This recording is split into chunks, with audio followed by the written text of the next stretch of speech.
We're going to move into Heat 3, round number 2. Chris Couto here with Freddie Pataccia.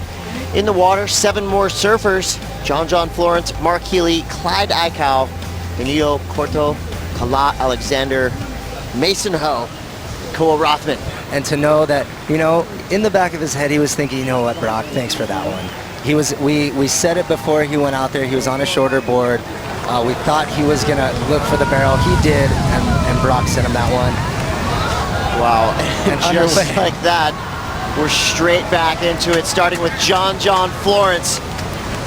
Huge elevator drop. That was 5 stories of Pacific Ocean, straight vertical. He manhandled that drop, disappearing in the whitewater, coming out in complete control. John Florence, he wants back to the top of the leaderboard, and that's how you do it, Freddie. He desperately does. I mean, let's watch this replay here. This was actually a wipeout while we were in the interview with Kelly Slater. It looks like Cole Rothman, who's been going for it all day, just a little too deep, a little too much air under his board. This was the second wave, the first completed wave ridden here, and that's John Florence in the back in red and Mason Ho in black up in front. Look at these guys. Mason up in front, getting that rail in. John weathering the storm right here. Watch him pop out on the bottom of the screen, and I think that is going to be a gigantic score. Watch it again. Look how inside John is. He's behind the apex. Mason Ho is kind of dropping in right at the apex. Look how massive that wave is as we lose them in the whitewash in front. You can see how little they look in comparison to this wave folding over. Mason Ho, I believe, gets clipped right, makes that, and John makes that as well. So we're looking at 2 completed rides right here, and the first 2 minutes of this heat was in a way because of Brock. But these Groms as well have looked up to guys like Eddie and Brock their entire careers, and this is why they surf big waves. Look at that, Mason Ho. Mason Ho on a gigantic wave. And hold your breath, people. That was a horrific wipeout. Our Hawaiian Water Patrol has got to keep their eyes close on Mason Ho. He was going 100 miles an hour, got blown off his board. Let's just keep our eyes on Mason. That was a very, very dangerous, terrifying wipeout. Yeah, once again, 4 out of the 5 skis have to head in towards the beach. They're turning around now. I'm sure all 4 of them have Mason in mind. That was a horrific wipeout.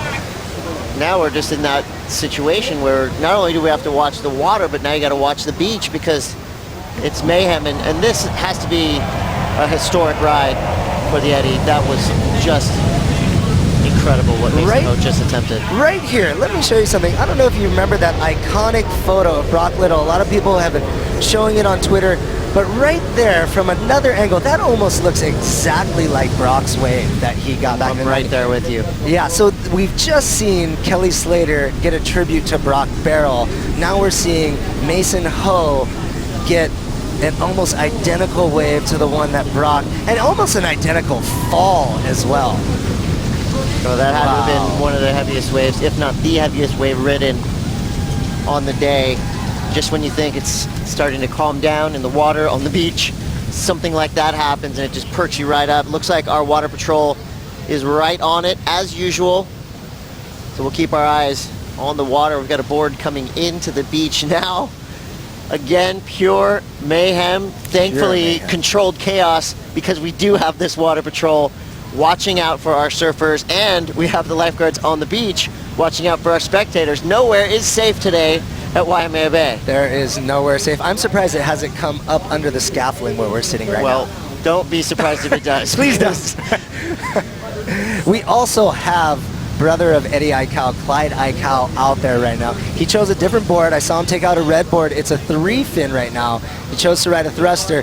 I did hear that he did get a bit injured in his first heat, but he's sucking it up. He's back out there. He wants to be out there. He wants to ride waves with these guys. He wants to show the fans that he's still got it, and his one last hurrah this year as he's retiring. Yeah, and Shane Dorian just holding on to that lead with 270 points. Ross Clark-Jones right behind him with 264 points. You know, Ross was right there about to take that top of the leaderboard away from Shane, but just wasn't able to do it.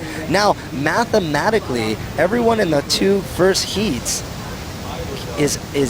cannot win the Eddie Aikau. Right. Right. That's the only way. That's what you would consider elimination because you're mathematically eliminated. You didn't get third or fourth. You can no longer win. You can no longer win. Well, here's a look at Danilo Couto, Brazilian Charger. Don't even get us started on what this guy does at Piahi when it's big out there. He is a force to be reckoned with. He really is. In 2011, he won the WXL Ride of the Year award. It was at Piahi, and he was given 50 grand for that. What a payday, but what an amazing ride he had. It was such a long wave. He went through an airdrop and then another section where he was able to change direction for a goofy-footed surfer on a right at Jaws. Man, it was an amazing ride. And we were just smitten by the whole idea. And as you know, we had our first contest or two at Sunset. And then when George Downey came in, we really reestablished it. Let's make it a Waimea. Let's put the criteria of 20 to 30 feet. You know, it's got to be 20 to 30 feet. We're not going to lower our standard. And I'll tell you, it's a really, I mean, this is a hard place to get. You have to have 8 hours of surf for our event. It's got to be 20 to 30 feet the whole time. It has to be safe conditions. It has to be the right wind. I mean, there's so many variables, and you've seen over 31 years, we only had it, this is our 9.5 time. And so, you know, we're batting about 33%, which is good when it comes to Waimea, but I know it causes a lot of stress for us, for you folks watching, for the surfers. That's your leaderboard, Freddie. Ross Clark Jones, Shane Dorian, and John Florence. So surfers in the lineup right now, you're looking at John. He's got a huge score already, an 89 in his score line. That is going to help his cause. Obviously, he's got to get rid of this 46 and the 59. He's got 2 more opportunities to do that. Do you think he's got what it takes, Freddie? I think he's got what it takes. You know, he is that X factor. He's just been so cool, calm, and confident on all of his waves. His positioning has been great. His board looks fantastic under his feet. He already has an 89 in this heat. He has 2 more tries at it. And let's see where their physical Strider's in the channel right now. Strider, where you at? Yeah, well, just on the inside, you know, Abe's fired up the skis, got to get in the move, but he wants to get as long as possible so that Larry can get this clip right here. I mean, these waves are massive. Here we go. We got a paddler. Looks like Mark Healy winding up for this thing. He's going to go. Flies into it. Oh, and he takes Stone Dogs. Oh. Wow. So not only did we see Mark Healy go flying over Niagara Falls on a log, he went down. Now the jet skis were right in the zone, so we're keeping our eye on the water, and one more paddle. Wow. Lost in the foam. Who's it going to be? That is John Florence, ladies and gentlemen. Can he come out of the whitewater? He does for a split second. He's still standing. John Florence, he needs a 65 to get in the lead. That was a huge wave. Critical timing. Can John Florence do it? I think he just has. Wow. We'll see what the judges think about that one. Great 2-wave set right there. We were relaxing on a pleasure cruise for a minute there, and then all of a sudden, it was a pandemonium and up and down. That was Mason Ho. It looked like he was trying to get into that wave and just could not get over the ledge. And out the back, it's Danilo Couto. So wow. just a flurry. I mean, just a massive flurry. flurry. A hurricane? That's bigger than a flurry, right? Yeah, I mean, it's hard. It was hard to keep up with that there, and just what happened with Mark, and then what happened with John. There was just so much going on. The skis going up over these waves. What a warrior! As he makes his way to the beach, he's breathing. He's okay. Let's see what happened here, Freddie. Wow, see, look, he's grabbing his rail. He knows it's going to be steep, and then his fins just bring his board up. Wow, what an elevator drop right there. He must have dropped 40, 50 feet, and then that explosion landing on top of him. Let's see if we can see him pulling his ripcord. A lot of times guys will pull the ripcord so their flotation devices, let's see if, no, his arms are free. It doesn't look like he gets it. You know, a lot of them, if you pull that cord and your flotation vest blows up, you don't penetrate the water as much and you don't get driven as deep. As we see John's replay, airdrop down the face. That was a massive wave. That closed out the whole bay, and you see him to the left of your screen. He's holding on there. We lost him for a second, but he did hold on to that ride. And we'll see what the judges think about that one. He's very close Now to taking that leaderboard top position. Now the question on everybody's mind, was that better than a 66? The 66 on the day has been a pretty big score. There hasn't been many waves above that 66 mark. John Florence sitting on that 89, so now it's up to the judges. It was an amazing drop, and let's see the rest of this wave. That was the hard part right there. Now we see him riding it out. That's what the judges are looking for, completing the wave. Well, look at that balance. Look at that turbulence. And look at him standing straight up. And what do you get? An 88? And it looks like he has just done it. John Florence dropping a massive score. But don't look now, right behind him, another goofy footer, Mark Healy. We've already seen, I think, 4 of probably the worst wipeouts of this entire event in the last 15 minutes. Fantastic wipeouts, but at the same time, these guys are putting themselves in the position to win. Look at Mark Healy. He's just going for it here.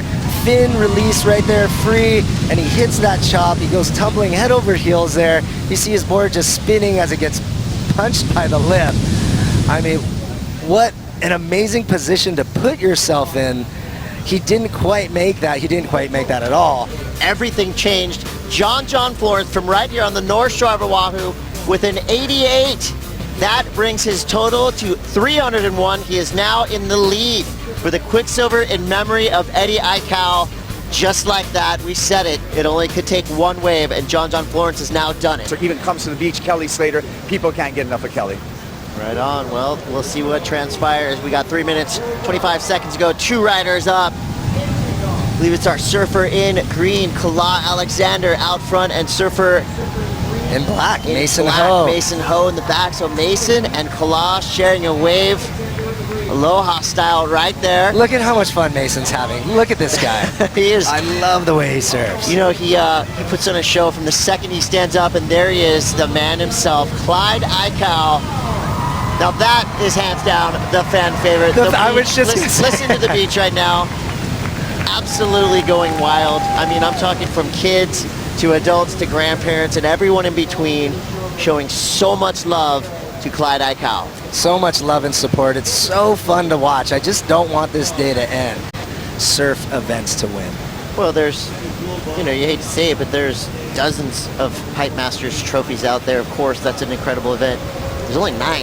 Yeah. There's only 9 Eddie trophies out there in the world.